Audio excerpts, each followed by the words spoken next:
Hello friends, नमस्कार। स्वागत है आप सभी का हमारे यूट्यूब चैनल जीनियस 40 में।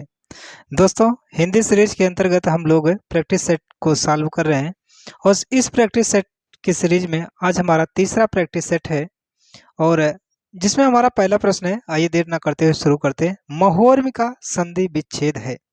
महोरी महोर्मी का संधि विच्छेद है। तो इसमें ऑप्शन ए महतधन उर्मी, बी महाधन उर्मी, सी महाधन उर्मी और डी महद्धर उर्मी। इसमें कौन सा ऑप्शन सही होगा? तो मित्रों, इसमें ऑप्शन सही होगा ऑप्शन सी। कौन सा? ऑप्शन सी, महाधन उर्मी। देखिए मित्रों, इसमें कौन सी संधि है? गुण संधि। आपकी जानकारी के लिए मैं बता दूं, इसमें गुण संधि है और दीर्घ आ, मित्रों दीर्घ आ और दीर्घ उ मिलकर ओ का निर्माण करते हैं। किसका? ओ का निर्माण करते हैं। और इसके अन्य उदाहरण की बात करें जैसे महोर्जा। महोर्जा, महोर्जा का क्या होगा? महाधन ऊर्जा होगा। महाधन ऊर्जा। और यूं बात करें कि गंगोर्मी, जैसे मित्रों है गंगोर्मी, गंगोर्मी का गंगाधन उर्मी होगा। ठीक है, चलिए दूसरे प्रश्न की तरफ हम देखते हैं। हमारा दूसरा प्रश्न है,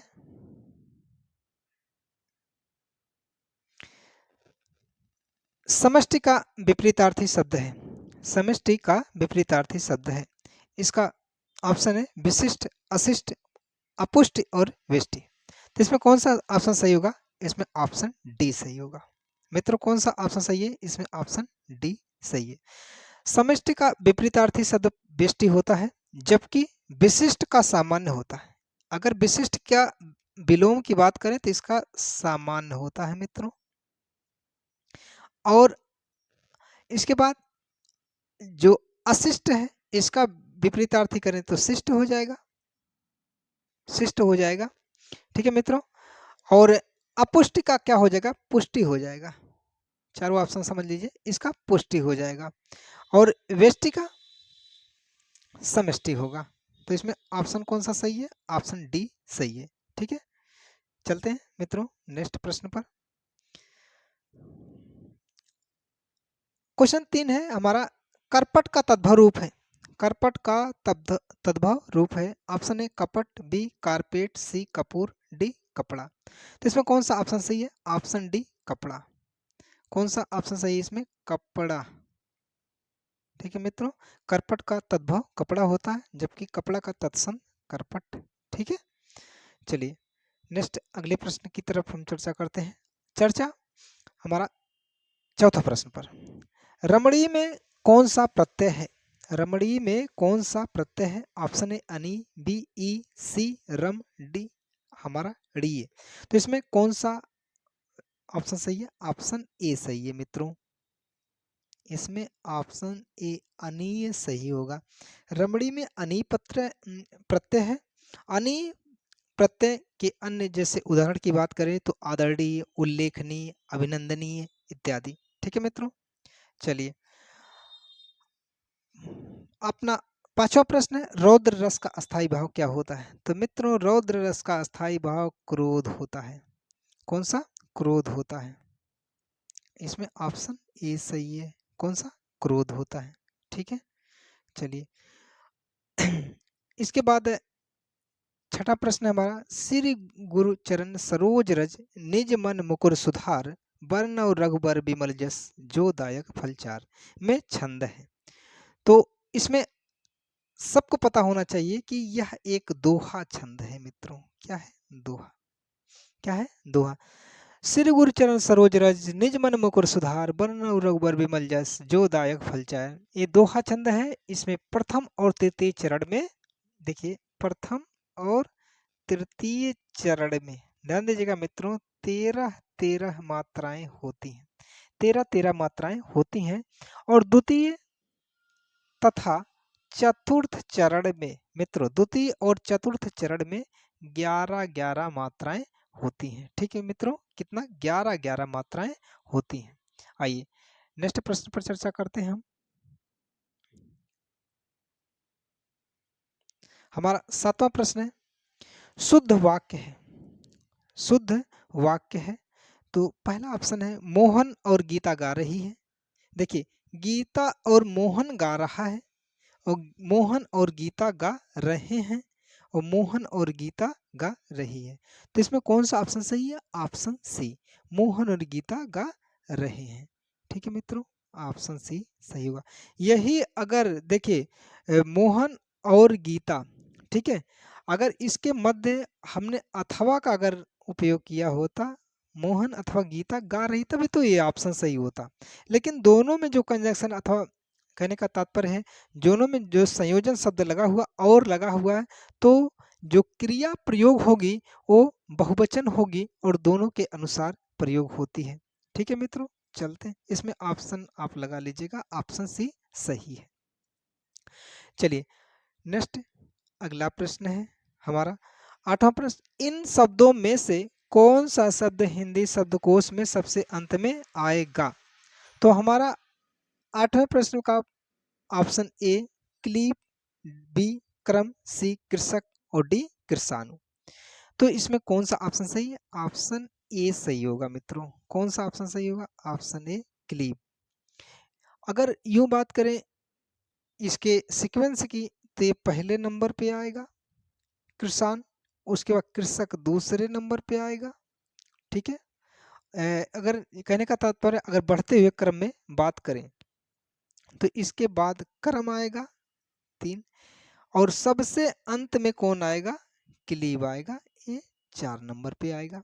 क्लीब सबसे अंत में आएगा। तो इसमें कौन सा ऑप्शन सही है? तो मित्रों इसमें ऑप्शन आपका सही हो जाएगा, ऑप्शन ए क्लीब। ठीक है, चलिए नेक्स्ट प्रश्न की तरफ हम चलते हैं। अगला प्रश्न हमारा है 9वां प्रश्न, चराचरम। देखिए चराचरम, यूं आप लिख दें चराचरम, यानी जगत में कौन सा समास है? तो इसमें पहला ऑप्शन है तत्पुरुष, बी द्वंद्व और सी बहुव्रीहि, डी कर्मधारय। तो इसमें कौन सा समास है? चराचरम में द्वंद्व समास है मित्रों। कौन सा समास है? द्वंद्व समास है। ऑप्शन बी आप सही कर लीजिए, ऑप्शन बी इसमें सही है। देखिए इसमें सामासिक पद अगर बात करें चर और अचर है, चर और अचर, चर और अचर यूं बात करें कि, ठीक है मित्रों, इसमें द्वंद्व समास है। और चर और अचर, चर और अचर, ठीक है, सामासिक पद है। इस समास में दोनों पद प्रधान होते हैं। देखिए द्वंद्व समास में दोनों पद प्रधान होते हैं तथा दोनों पदों के मध्य और का विलोप हो जाता है, जैसे जय पराजय, जय और पराजय, जैसे सीताराम, सीता और राम, राम राम कृष्ण, राम और कृष्ण। ठीक है, चलिए अब हमारा अगला प्रश्न है। चलिए मित्रों, हमारा अगला प्रश्न है 10 नंबर का प्रश्न है, अभ्यागत शब्द में कौन सा उपसर्ग है? कौन सा उपसर्ग है? तो इसमें ऑप्शन सी सही हो जाएगा, अभी उपसर्ग है। ठीक है, बढ़ते हैं आगे। और इसके बाद हमारा अगला प्रश्न है 11, विद्यार्थी में कौन सी संधि है? विद्यार्थी में कौन सी संधि है? तो इसमें कौन सी संधि है? दीर्घ संधि है। ऑप्शन ए सही होगा हमारा, दीर्घ संधि है। ठीक है, विद्यार्थी में दीर्घ संधि है। इसका अगर संधि विच्छेद करें तो विद्या धन अर्थी, विद्या धन अर्थी होगा। ठीक है, चलिए अगला प्रश्न है 12, कानन का पर्यायवाची शब्द है। कानन का पर्यायवाची शब्द है, तो इसमें कौन सा ऑप्शन सही है? इसमें ऑप्शन सही हो जाएगा सी 1। कौन सा? Option C. ठीक है, ऑप्शन सी हमारा 1, कानन का पर्यायवाची 1 है। इसके अन्य पर्यायवाची की बात करें तो मित्रों विपिन, कांतार, अरण्य, वन इत्यादि हो जाएंगे। चलिए नेक्स्ट अगला प्रश्न हमारा है, इस सीरीज का अगला प्रश्न 13, वाक्य विग्रह का अर्थ है। देखिए वाक्य विग्रह का अर्थ है, तो इसमें कौन सा ऑप्शन सही है? देखिए शब्दों को जोड़ना, वाक्य रचना करना, तीसरा है वाक्य खंडों को अलग अलग करके उनका संबंध बताना, और डी ऑप्शन है हमारा संधि और समास बताना। तो कौन सा ऑप्शन इसमें सही है? Option C. कौन सा मित्रों? ऑप्शन सी सही होगा इसमें। वाक्य विग्रह का अर्थ है वाक्य खंडों को अलग अलग करके उनका संबंध बताना। देखिए मित्रों, जब दो शब्दों के मध्य स्थिति विभक्त चिन्हों का लोप करके उनका संक्षेप कर दिया जाता है तो उसे समास कहते हैं। इसी तरह जब दो शब्दों के अधिक निकट आने से निकटवर्ती वर्णों का रूप परिवर्तित हो जाता है और दोनों शब्द मिलकर एक हो जाते हैं तो उसे संधि कहते हैं। ठीक है, वाक्य विग्रह का अर्थ यहाँ पर वाक्य खंडों को अलग अलग करके उनका संबंध बताना। चलिए अगला प्रश्न की तरफ चलते हैं। बिनु पग चलें सुनय बिनु काना, कर बिनु कर्म करें विधि नाना। इस पंक्तियों में प्रयुक्त अलंकार है। इस पंक्ति लिखना चाहिए यहाँ पर कौन सा अलंकार है। तो मित्रों देखते हैं कि कौन सा अलंकार है। ऑप्शन आप गेस कीजिए। विभावना, विशेषोक्ति, असंगत और दृष्टांत। देखिए पहले मैं आपको बता दूं कि यहाँ कारण के अभाव में कार्य के सिद्ध होने का वर्णन किया जा रहा है, और जहां बिना कारण के कार्य को दर्शाया जाए तो वहां पर कौन सा अलंकार हो जाएगा? विभावना अलंकार हो जाए। तो ऑप्शन ए सही होगा, विभावना अलंकार। पंक्ति में कौन सा अलंकार है? विभावना अलंकार। कारण क्यों मित्रों? क्योंकि कारण के अभाव में भी जब कार्य के सिद्ध होने का वर्णन हो तो वहां विभावना अलंकार होता है। जहां भी बिना पैर के चलने, बिना कान के सुनने तथा बिना हाथ के कार्य समस्त कार्य करने की बात कही जाए तो वो विभावना अलंकार होगा। तो ऑप्शन ए सही है। चलिए नेक्स्ट 15 नंबर का प्रश्न है, सुई का तत्सम रूप क्या है? सुई का तत्सम रूप क्या है? तो इसमें देखिए ऑप्शन ए सुज्जा, बी सूची, सी सलाई, डी सूची। तो इसमें कौन सा ऑप्शन सही होगा? ऑप्शन बी सही होगा, सूची। देखिए यहाँ पर भी सूची लिखी लेकिन यह दीर्घ ई की मात्रा लगी, यहाँ पर लघु ई की मात्रा लगी, तो इससे आप भ्रमित ना हो। तो ये कौन सा? सूची होगा। ठीक है मित्रों, चलते हैं नेक्स्ट अगले प्रश्न पर। अगला प्रश्न है 16, परिसीमन का विलोम शब्द है।